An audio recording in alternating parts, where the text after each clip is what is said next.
Hi friends, ഇന്ന് ഞാൻ നിങ്ങളുടെ മുന്നിൽ ഒരു ഒറ്റമൂലി കൊണ്ടാണ് എത്തിയിട്ടുള്ളത്. അതായത് പനി വരുമ്പോഴും കഫക്കെട്ട് വരുമ്പോഴൊക്കെ കുടിക്കാൻ പറ്റുന്ന ഒരു ഡ്രിങ്കുമായിട്ടാണ് ഞാൻ എത്തിയിട്ടുള്ളത്. അപ്പോൾ അതിൻ്റെ മുന്നേ നിങ്ങൾ എൻ്റെ ചാനൽ ആദ്യമായിട്ട് കാണുകയെന്നുണ്ടെങ്കിൽ സബ്സ്ക്രൈബ് ചെയ്യുക.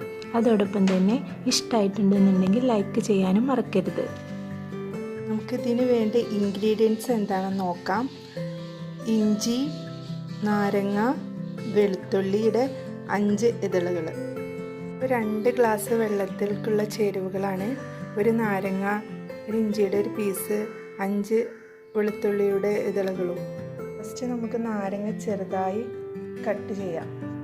ഇതുപോലെ നാരങ്ങ കഴുകിയതിന് ശേഷം ഇങ്ങനെ ചെറിയ പീസാക്കി എടുക്കണം. പിന്നെ വേണ്ടത് ഇഞ്ചിയാണ്. അതും അതുപോലെ ചെറുതായി അരിഞ്ഞെടുക്കുക. അതുപോലെ ചെറുതായി അരിഞ്ഞെടുക്കുക. അങ്ങനെ വെളുത്തുള്ളി അരിഞ്ഞെടുത്തിട്ടുണ്ട്. നമുക്ക് ഈ 2 ചേരുവകളും മിക്സിയിലോ അല്ലെങ്കിൽ ഉരലിലോ ഇട്ടിട്ട് ഇടിച്ചെടുക്കാം. ഇതിപ്പോൾ ഞാനിവിടെ ഒരു ഉരലിലിട്ടിട്ടാണ് ഇടിക്കുന്നത്. ഇഞ്ചിയും വെളുത്തുള്ളിയും നമുക്ക് ഇടിച്ചിട്ടെടുക്കാം. അപ്പോൾ ഇഞ്ചിയും വെളുത്തുള്ളിയും ചതഞ്ഞ് കിട്ടിയിട്ടുണ്ട്. നമുക്ക് തയ്യാറാക്കാം. 2 ഗ്ലാസ് വെള്ളം ഒഴിച്ചു കൊടുക്കാം. ഈ നാരങ്ങ ഇട്ട് കൊടുക്കാം.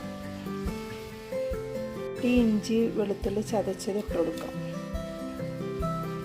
നന്നായി തിളച്ച് വരുന്നുണ്ട്. ഇപ്പോൾ ഇഞ്ചിയുടെയും വെളുത്തുള്ളിയുടെയും നാരങ്ങയുടെ ഒക്കെ സ്മെല്ല് നന്നായി വരുന്നുണ്ട്.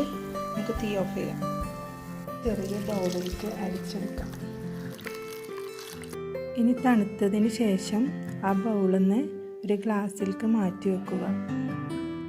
അപ്പോൾ ഫ്രണ്ട്സ്, എല്ലാവരും ഇത് ട്രൈ ചെയ്യണം. നമുക്ക് 1 വയസ്സ് തൊട്ട് കുട്ടികൾക്ക് കൊടുത്തു തുടങ്ങാൻ പറ്റുന്ന ഒരു നല്ല ഡ്രിങ്കാണ്. ഇപ്പോൾ ജനുവരി ഡിസംബറൊക്കെ നല്ല തണുപ്പുള്ള കാലമാണ്, നമുക്കെല്ലാവർക്കും അറിയാം. അപ്പോൾ നമുക്ക് കോൾഡിൻ്റെ പ്രശ്നവും പനിയും ഒക്കെ പിടിച്ചെടുക്കുന്ന സമയമാണ്. അപ്പോൾ നിങ്ങൾ വേഗം പോയി ഡോക്ടറെ കൺസൾട്ട് ചെയ്യുന്ന മുന്നായിട്ട് നിങ്ങൾ ഈ ഒറ്റമൂലി ഒന്ന് ട്രൈ ചെയ്ത് നോക്കണം. അങ്ങനെ ഇതിൻ്റെ റിസൾട്ട് നിങ്ങൾ എന്നെ കമൻറ്റ് ബോക്സിൽ അറിയിക്കാൻ മറക്കരുത്. അപ്പോൾ കൂടുതൽ വീഡിയോസ് ഞാൻ അപ്ലോഡ് ചെയ്യുന്ന സമയത്ത് കാണാൻ വേണ്ടി നിങ്ങൾ നോട്ടിഫിക്കേഷന് വേണ്ടി ആ ബെല്ലൈക്കൺ കൂടി അമർത്തണം. അപ്പോൾ guys, thank you. Keep watching. Bye bye.